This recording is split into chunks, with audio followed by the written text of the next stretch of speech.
Thank you. We want to thank each and every one of you for joining us today as we dedicate this wonderful, very poignant monument commemorating the Battle of Bladensburg and the War of 1812, and that commemorates the history of Prince George's County in this role.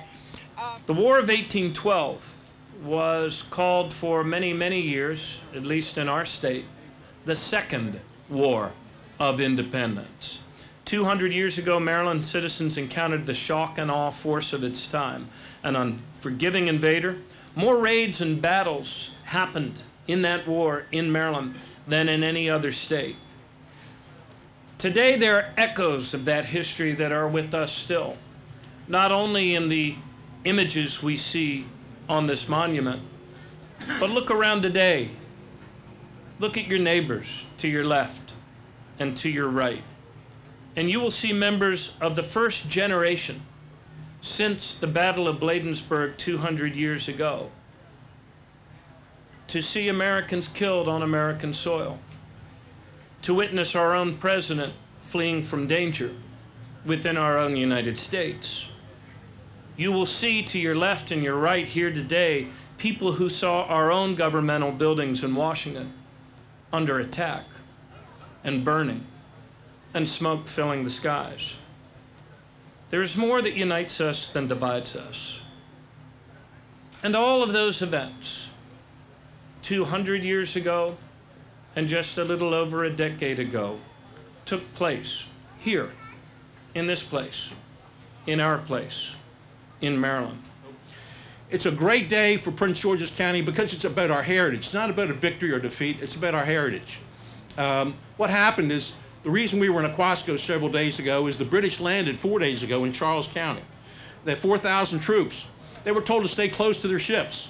They really didn't plan to invade Washington, D.C. at all, but they had two very ambitious people involved, Admiral Coburn or Cockburn, General Ross, and they proceeded up alongside parallel, but they feinted toward Fort Washington, they feinted to Barney's Flotilla, they feinted to Baltimore, they feinted to Annapolis.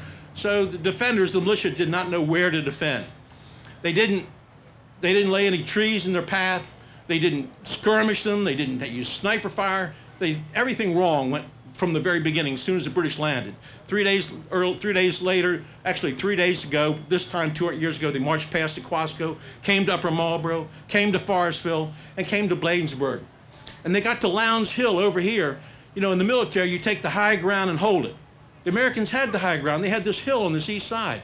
For some unknown reason, the night before the battle, they abandoned their defensive position, crossed the eastern branch of the river, the Potomac River, now the Anacostia, and set up defensive positions. What did they do? Well, when Ross came and Cockburn came, they looked from Bladensburg, they looked with their spyglasses. What did they see? They saw people in civilian attire across the street. They saw people without guns. They saw people that hadn't destroyed the bridge across the river. They saw people that were troops over a mile behind. They saw guns placed in ravines that couldn't even see over the ravine to attack where the bridge would, where the fight would come across the bridge. So as a consequence, the British saw that they weren't prepared to fight the battle because there had stragglers going all the way back to Upper Marlboro, but they saw this militia is prepared to defend them, and they knew the time was right. So they said, let's attack. And Colonel Thornton got on his horse, led the battle. In those days, leaders lead from the front, just like Leonard Covington did in Canada. Came across, and for an hour there was a standoff back and forth, and then the Congreve rockets came, and the Americans fled. They fled. In my quick time up here, Charles Bald, who I am trying to emulate, they did not give me the hat, and which I am glad about, but could have used it in the rain. But what a remarkable life. And as the governor and I were talking, and actually he texted me yesterday when he saw one of the pictures, and he said, you know, it's very important for our young people and for folks to understand that the story of this country was made by many different nationalities and people. And that every battle, and this is the essence of what we were texting about, had African Americans at every major war and immigrants who came to this country seeking a better life in every major conflict. That is an important lesson. That's why we celebrate. That's why we put up monuments. Not just to celebrate the past, but to educate the future. And that's important for us.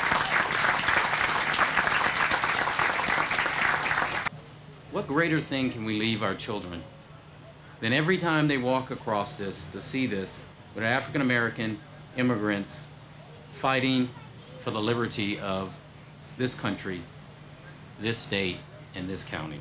Thank you.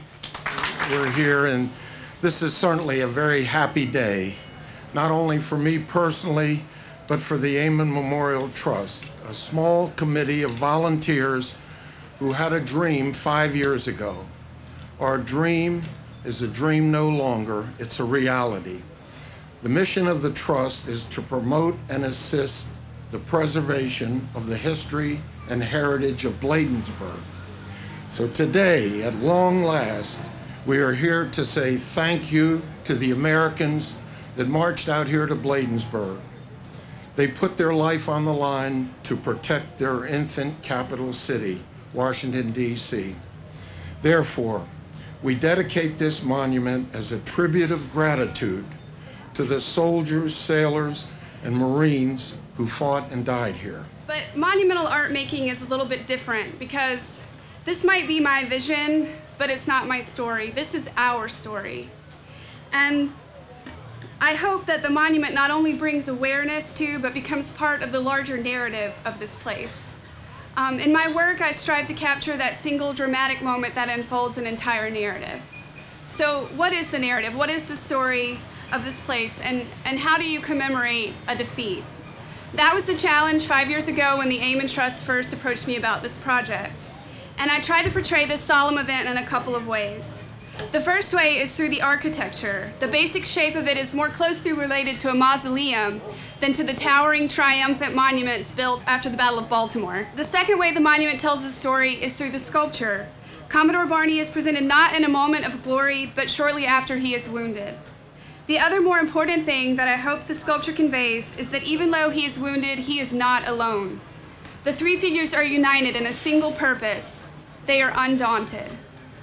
That, I believe, is the narrative of this place, and because it is also my community, it has been an honor to have been chosen to help tell this story.